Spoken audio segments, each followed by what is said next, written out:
Captain Amarinder Singh के बाद अब पंजाब के सीएम चरणजीत सिंह चन्नी भी नवजोत सिंह सिद्धू को खटकने लगे हैं। एजी और डीजी की नियुक्ति को लेकर प्रदेश प्रधान पद से इस्तीफा दे चुके सिद्धू ने अभी तक इस्तीफा वापस नहीं लिया है। सिद्धू ने अब पार्टी की राष्ट्रीय अध्यक्ष सोनिया गांधी को पत्र लिखकर चन्नी सरकार के कामकाज पर भी सवाल उठाए हैं। सिद्धू ने पत्र में बिजली, बेअदबी मामले और खनन सहित कई सारे मुद्दों पर सवाल उठाए हैं। आपको बता दें कि सिद्धू ने लिखा कि कांग्रेस ने 2017 के विधानसभा चुनाव में 2/3 बहुमत हासिल किया। वो पिछले विधानसभा चुनाव में प्रचार के लिए 55 विधानसभा सीटों पर गए, जिनमें से 53 पर कांग्रेस ने शानदार जीत दर्ज की।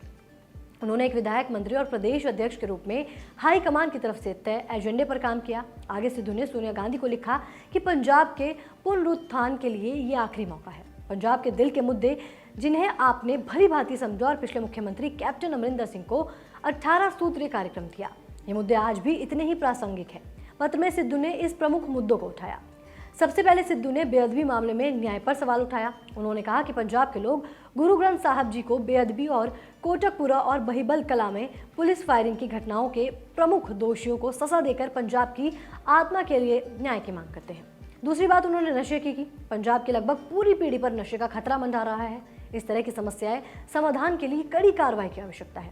पंजाब में मादक पदार्थों की तस्करी के पीछे एसटीएफ रिपोर्ट में उल्लेखित बड़ी मछली को तुरंत गिरफ्तार किया जाना चाहिए और कड़ी सजा दी जानी चाहिए। तीसरा मुद्दा उन्होंने कृषि पर उठाया। कृषि पंजाब की रीढ़ है और जैसा कि हम सभी केंद्र सरकार के कृषि कानूनों का विरोध करते हैं, पंजाब को इन कानूनों को पूरी तरीके से खारिज कर देना चाहिए, जैसे कि हमने SYL के मामले में किया था। आज इस तरीके के कड़े संकल्प की जरूरत है। बिजली को लेकर उन्होंने कहा कि सभी घरेलू उपभोक्ताओं, विशेष रूप से शहरी घरेलू उपभोक्ताओं को सस्ती और 24 घंटे बिजली की आपूर्ति दी जानी चाहिए। हमें सभी घरेलू उपभोक्ताओं को निश्चित बिजली सब्सिडी देनी चाहिए, चाहे वो बिजली की कीमत घटाकर 3 रुपये प्रति यूनिट हो जाए या सभी को 300 यूनिट मुफ्त बिजली दे। बिजली खरीद समझौते पर श्वेत पत्र जारी करना और देश में वर्तमान कोयले की कमी पर विचार करने के साथ हमारी तरफ से किए गए सभी दोषपूर्ण PPO को रद्द कर देना चाहिए। सस्ते और ऊर्जा पर विशेष ध्यान देना चाहिए और ग्रिड से जुड़े रूफटॉप और संस्थागत सौर को आक्रामक रूप से आगे बढ़ाना चाहिए। आगे उन्होंने कहा कि अनुसूचित जाति और पिछड़ी जाति कल्याण को लेकर बातचीत की। सरकार में वंचितों को अधिक आवाज देने के लिए दलित मुख्यमंत्री की नियुक्ति के हाईकमान के प्रगतिशील निर्णय के बाद भी इसे राज्य में समान रूप से समर्थन नहीं किया गया है। उन्होंने कहा कि कम से कम एक मजहबी सिख, 2 अधवा के दलितों के प्रतिनिधित्व, पिछड़ी जाति समुदाय के कम से कम 2 प्रतिनिधि मंत्रिमंडल होने चाहिए। रोजगार को लेकर उन्होंने कहा कि कर्मचारी संघों की शिकायतों को दूर करने के साथ साथ हजारों रिक्त सरकारी पदों को नियमित आधार पर भरना चाहिए। वहीं साथ ही उन्होंने कहा कि पंजाब को युवाओं को सशक्त बनाने और शासन में उनकी भागीदारी बढ़ाने के लिए एक युवा नीति लानी चाहिए। खेल, कौशल विकास और स्टार्टअप संस्कृति पर बुनियादी ढांचे को बढ़ाने और सक्षम करने पर जोर दिया जाना चाहिए। शराब को लेकर उन्होंने कहा कि पंजाब को राज्य में शराब व्यापार पर एकाधिकार करना चाहिए, इसे राज्य की तरफ से संचालित निगम के तहत लाना चाहिए।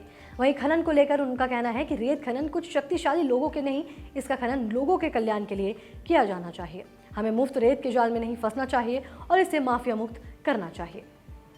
परिवहन को लेकर सिद्धू ने कहा कि पंजाब में किसी भी सार्वजनिक निवेश से सबसे अधिक संख्या में नौकरियां पैदा करके रोजगार को बढ़ावा देने के साथ साथ एक अच्छी तरह से प्रबंधित सार्वजनिक परिवहन से हजारों करोड़ों कमाने की क्षमता है। हमारे वर्तमान परिवहन मंत्री पहले से ही कुशलता से काम कर रहे हैं और हमें पंजाब की सड़कों पर चलने वाली 13,000 अवैध या बिना परमिट बसों को हटाकर पंजाब के युवाओं को परमिट जारी करके PRTC के तहत लाभदायक मार्गों को लाकर PRTC की लग्जरी बसों को बादल की बसों की जगह लेनी चाहिए। तो इन सब मुद्दों पर बात करते हुए सिद्धू ने पंजाब के CM पर सवाल उठाए हैं, जिसके बाद अब सोनिया गांधी क्या कुछ कदम उठाती हैं, ये देखने वाली बात होगी।